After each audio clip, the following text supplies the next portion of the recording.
Hello friends, अस्सलाम वालेकुम। सबसे पहले तमाम दोस्तों को मेरे YouTube channel sir Arsalan Excel tips में खुश आमदीद। बेटे, आज की इस क्लास के अंदर हम लोग सीखने जा रहे हैं how to highlight greater than value in Microsoft Excel. यानी कि माइक्रोसॉफ्ट एक्सेल के अंदर आपने ग्रेटर देन वैल्यू को किस तरीके से हाईलाइट करना है। बेटे, मिसाल के तौर पर आप लोग देख रहे हैं कि मैंने अपने पास कुछ स्टूडेंट का डाटा मेंटेन किया हुआ है और मैंने हर स्टूडेंट को कुछ ना कुछ सब्जेक्ट वाइज मार्क्स दिए हैं। मिसाल के तौर पर इंग्लिश में 34, मैथ में 70, फिजिक्स में 74, कंप्यूटर में 49 और उर्दू में 24। और ये जो मार्क्स का हिसाब है हमने आउट ऑफ 100 रखा हुआ है। बेटे, मैं चाहता हूं जो मेरा इंग्लिश का सब्जेक्ट है इसके अंदर वो बच्चे जिनके मार्क्स 50 से ऊपर हैं वो किसी ना किसी कलर से हाईलाइट हो जाएं। तो हमने किस तरीके से करना है, चलिए सीखते हैं। बेटा, मैं चाहता हूं कि इंग्लिश के सब्जेक्ट के अंदर जो मेरे मार्क्स हैं वो जो 50 से ऊपर है वो रेड कलर से हाईलाइट हो जाए। उन स्टूडेंट के मार्क्स के ऊपर एक रेड कलर आ जाए, हाईलाइट हो जाए, इंडिकेट हो जाए। तो आपने बेटे किस तरीके से करना है? बेटे, सबसे पहले हाईलाइट करने के लिए दो तरीके कार होते हैं। या तो आप पूरे कॉलम को सिलेक्ट कर लें। अगर आपने पूरे कॉलम को सिलेक्शन देनी है, पूरी शीट के डाटा में से तमाम बच्चों के डाटा को हाईलाइट करना है, आप इस तरीके से भी कर सकते हैं। सेकंड टाइम अगर आप कुछ बच्चों के डाटा को सिलेक्ट करना चाहते हैं तो आप इस तरीके से सिलेक्शन बनाएंगे। चूंकि मैंने तमाम पूरे के पूरे कॉलम के अंदर हाईलाइट करना है, इंग्लिश के सब्जेक्ट के अंदर मैं चाहता हूं रेड कलर से हाईलाइट हो जाए। तो आपने किस तरीके से करना है? बेटा, सबसे पहले मैं कॉलम ई को सिलेक्ट करूंगा। यहां पर आने के बाद होम के टैब में एक जगह पे आपको लिखा हुआ मिलेगा कंडीशनल फॉर्मेटिंग। आप इसके ऊपर क्लिक करेंगे। यहां पर आएंगे हाईलाइट सेल रूल के अंदर और इस ग्रेटर देन के ऊपर आप क्लिक करेंगे। जैसे आप ग्रेटर देन के ऊपर क्लिक करेंगे बेटा तो वो यहां से आपसे वैल्यू पूछेगा कि आपने क्या वैल्यू डाली। अब देखिए, हमने वैल्यू डिसाइड की थी 100, टोटल मार्क्स 100, और हमने क्या कहा कि 50 से ऊपर वाले जो है वो हमारे हाईलाइट हो जाए। कोई भी वैल्यू डाल सकते हैं। मैं 50 से ऊपर लिखता हूं, जैसे मैं लिखूंगा 50, तो आप देखेंगे जैसे ही मैंने 50 करके ओके किया तो 50 से ऊपर वाली जितनी भी वैल्यूज हैं बेटा वो आप देखेंगे ऑटोमेटिक इस सेल के अंदर तमाम हाईलाइट हो जाएंगी मेरे रेड कलर के साथ। ठीक है, ऑटोमेटिक। अभी मैंने कोई कस्टम कलर नहीं दिया, वो मैं अभी आपको समझा रहा हूं। अगर आप कोई और कलर देना चाहते हैं तो आप तब भी दे सकते हैं। ये देखें बेटा, अब मिसाल के तौर पर मैं यहां पर ये 17 वाला नंबर है, इसको जरा गौर कीजिएगा। मैं थोड़ा सा जूम कर देता हूं। इस 17 वाले को मैं यहां पर आके करता हूं 50, तो देखिएगा ये हाईलाइट नहीं करेगा। क्यों? क्योंकि मैंने उसको कहा है कि ग्रेटर देन 50। अब जैसे 51 करूंगा तो आप देखेंगे ये इसको हाईलाइट कर देगा आपके सामने। 47 है, मैं इसको 67 करता हूं तो ये इसको हाईलाइट कर देगा।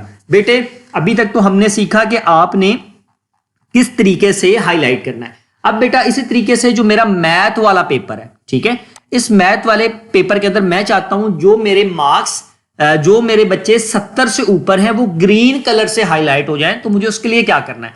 या तो मैं सिलेक्शन बना लूंगा। चले, मैं सिलेक्शन बना के इस बार करता हूं। मैंने इसको सिलेक्शन बना ली, पूरे कॉलम को मैंने सिलेक्ट कर लिया। फिर वही बात करूंगा बेटे, कंडीशनल फॉर्मेटिंग में जाऊंगा, highlight cell rule, greater than value में, और मैंने कहा था कि 70 से ऊपर वाली, ठीक है, 70 से ऊपर वाली मैंने यहां लिखा 70। अब इसको मैं किसी और कलर देना चाहता हूं तो मैंने यहां पे आकर क्या करना है? 70 के बाद बेटा मैं यहां पर आऊंगा इस वाले सेल के ऊपर और यहां पर मैं कस्टम फॉर्मेट पर क्लिक करूंगा।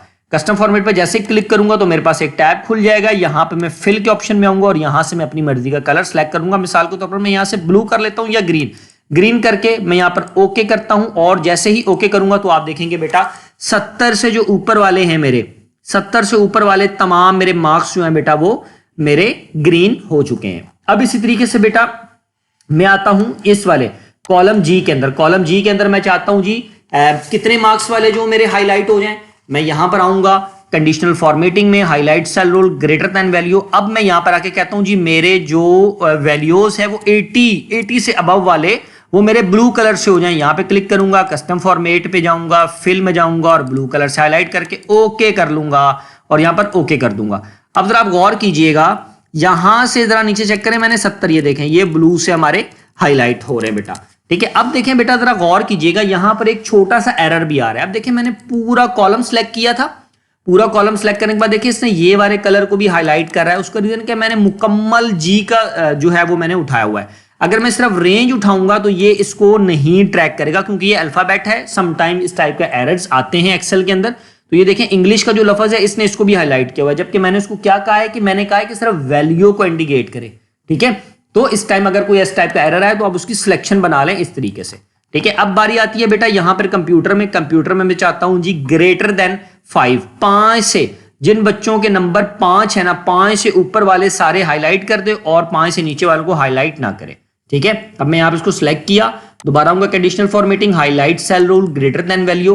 अब मैं यहां पे लिख देता हूं जी 5, सिर्फ 5 लिखा मैंने, और कलर में कौन सा देता हूं, यहां पर आया कस्टम फॉर्मेट में आया, फिल में मैं क्या कर देता हूं जी, मेरे पास वो आ जाए, उसके अंदर ये ऑरेंज टाइप कलर हो जाए, इसको मैंने रखा ओके, और ये ओके कर दिया। अब देख जहां जहां 5 से ऊपर वैल्यू मिल रही है ना, इसको उसने पूरे सेलों को हाईलाइट करे। देखिए 2 5 से नीचे था तो इसने इसको हाईलाइट नहीं किया। बेटे इसी तरीके से आप जैसे मर्जी, चाहे आप सिलेक्शन बनाएं इस तरीके से, चाहे आप सिलेक्शन बनाएं इस तरीके से, जैसे भी आप कॉलम वाइज बनाएं या रेंज वाइज। अब देखें मैं यहां पे थोड़ा सा आपको मजीद समझा देता हूं ताकि आपको परेशानी ना हो। अभी देखिए मैंने कॉलम वाइज सिलेक्ट किया था, मैं यहां पे कुछ एरियाज लिखता हूं, वैल्यूज लिखता हूं, मिसाल के तौर पर 25, 50, 70, 70, 75, और यहां पर मैं आके लिख देता हूं 25 के बाद क्या आ गया 50।